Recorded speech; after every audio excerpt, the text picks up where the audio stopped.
Hello, all of my lovely artists. This is your friendly neighborhood art teacher, Miss Asbury, and today we are going to be focusing on the Greek architecture of the Parthenon. And I'm going to spell that out for you so you can look it up on Google and see some pictures of it.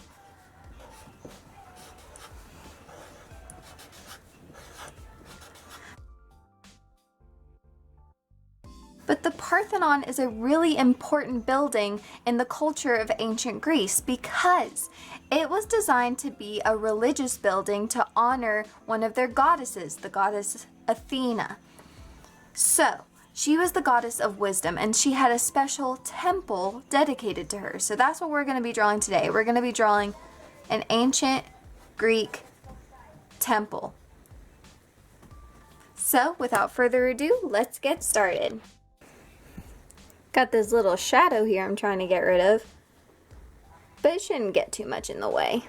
Okay, so to start our Parthenon temple, the only thing you're going to need is a pencil. I'm using a Sharpie to make it easier for you to see, a piece of paper, and you might want something called a straight edge. A straight edge is very important in any artist's toolbox, and it's basically something that can be used like a ruler.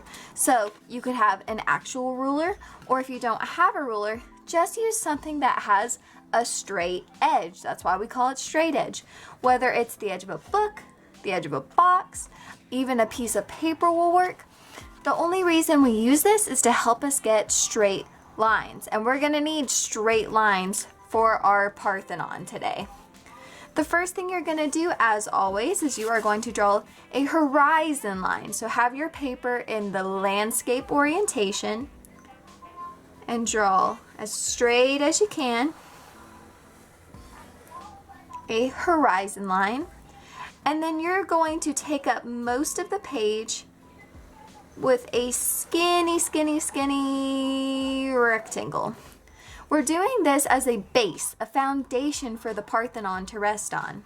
And now we're going to draw 4 columns. So I'm not going to use a straight edge for this part, but you can if you want to. So I'm going to go and make one skinny rectangle. I'll stop a little above halfway. So there's 1 column. Then I'm going to go over about a column's width. I'm going to do my second column,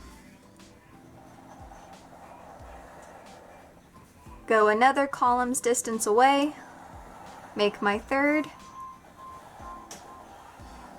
go a column's distance, and do a fourth. Now to do the roof of my building, that's where I'm going to use a straight edge. So I'm going to line it up, try to make it look straight, and I'm just going to hold on to my straight edge with one hand and draw my straight line with the other, just like that. And look how straight that is. That's way better than my columns.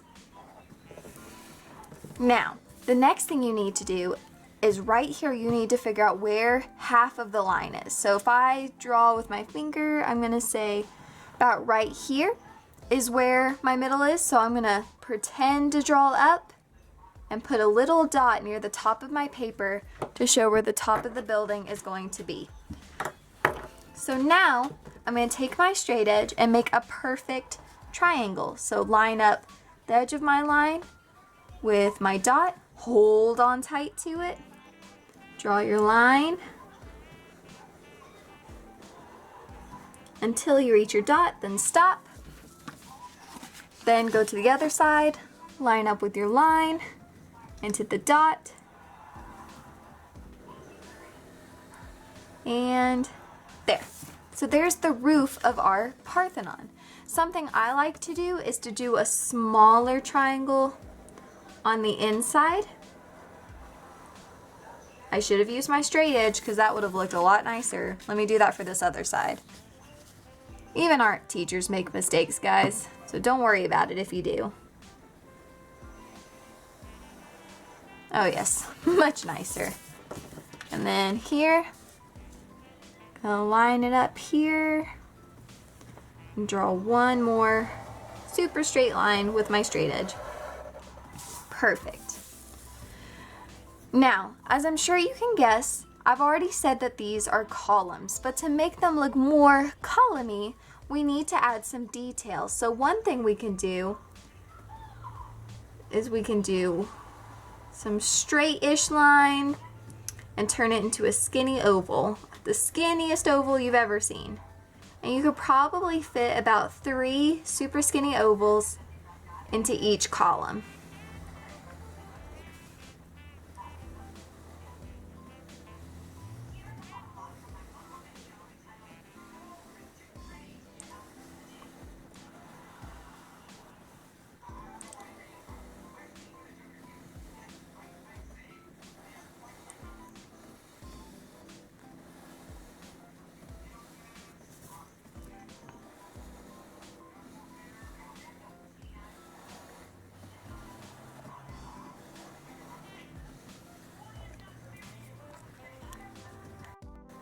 So now I have my skinny ovals, and now the only other detail we need for our columns are little swirly swirls to each side.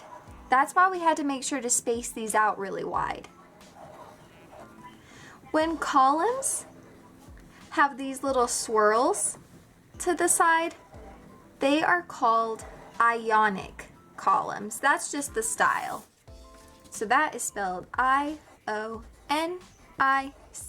ionic columns. Now the last thing that we need to do for the actual building, for the actual Parthenon, is to put something called the pediment. The pediment is just depicting some kind of scene on the inside of this triangle.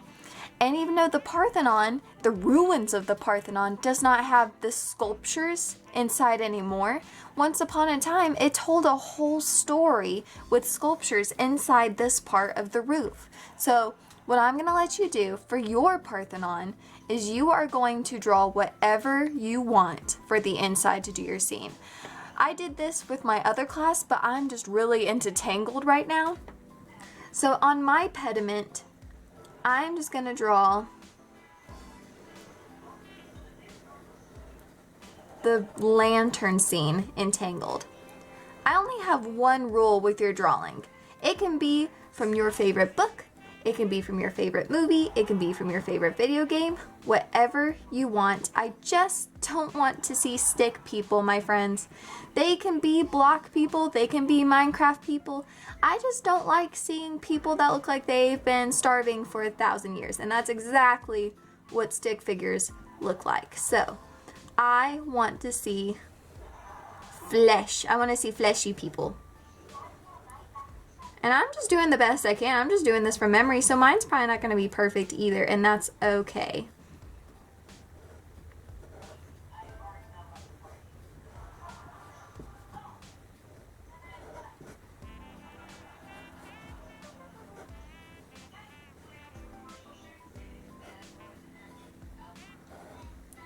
There's his oar, and I'm going to put some lanterns.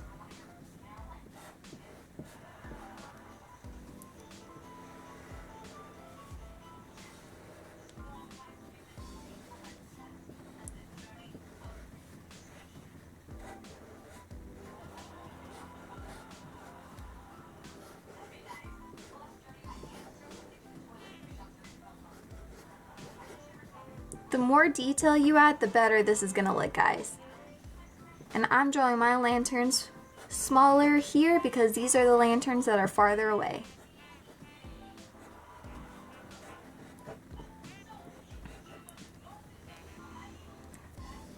Alright, there is my finished Parthenon. This is like Miss Asbury's Parthenon. This personalized to fit me. So you get to draw whatever you want in your pediment. Now the only other thing I would say is I do love seeing details in your background, so please do not be shy to add things. Like, let's see, I'm gonna add a moon instead of a sun this time, but I still love adding my wispy clouds with my weird organic shapes. I don't like my clouds to be perfectly fluffy because I just don't think that's realistic.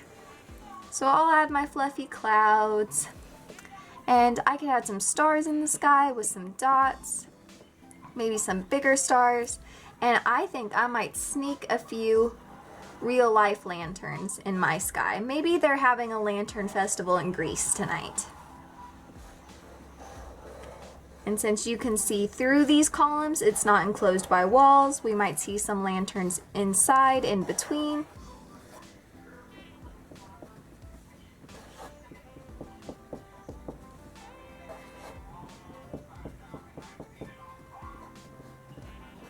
Perfect. All right, and then I might put some more grass and maybe some like weeds. So I might put some tall grass here. And these are just short, quick lines. I'm not taking my time with them at all because they look more natural when they're a little messy. And I might even put some wildflowers in there.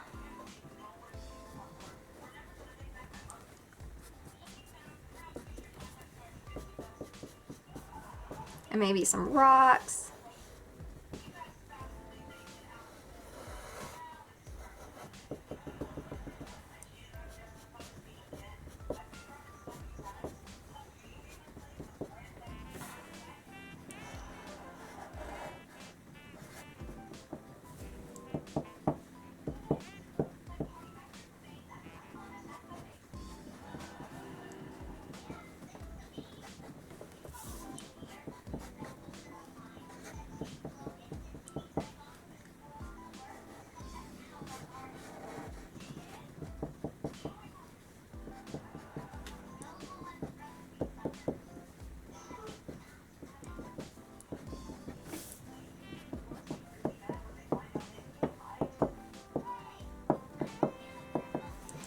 Alright guys, there is my finished Parthenon. So remember, if you want to look up the actual Parthenon in Greece, it doesn't look as fancy as this one anymore, but back in its day, hoo boy, you know it must have been amazing. But remember, the Parthenon was a religious temple that the ancient Greeks used to honor Athena. Her name is right here, and it has Ionic columns. That's all I have for you, so I am signing off. Just remember, after you've finished your masterpiece, to please put it in the Dropbox, snap a picture on your laptop's webcam, and send it to me, because I love seeing your beautiful artwork. Alright, see you next time. Bye guys.